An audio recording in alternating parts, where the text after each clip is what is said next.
One of the things we frequently hear is that it's difficult for veterans to transition from military life to going into private enterprise. And it's like going from one extreme to the other.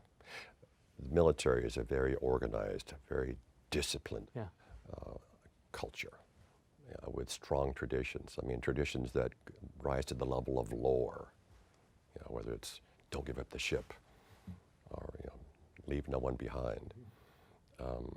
And it's a culture that people can really identify with and become part of. It becomes a family, and for the member and for their families.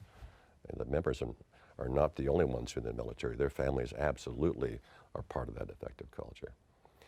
And when one leaves the military service and goes into the civilian world, you go to work and then you go home.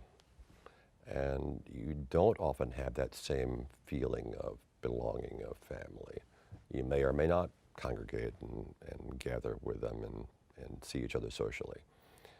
So it's hard to replace that.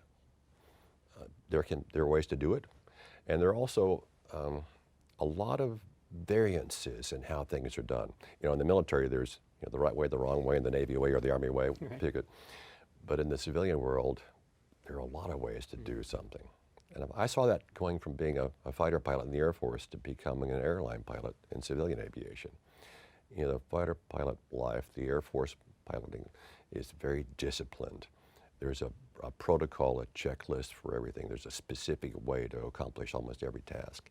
Whereas in the airline world, there might be 1 million ways to get from A to B, and 800,000 of them are right enough.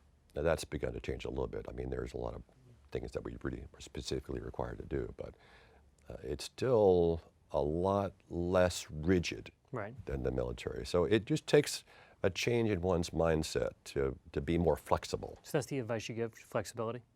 Yeah, flexibility and finding ways to apply what you do know and have become so good at to working in the civilian world. And there are ways to do that. There are ways to take all that rigor, that discipline, that expertise that we found in the military and find ways to use it effectively in the civilian world too.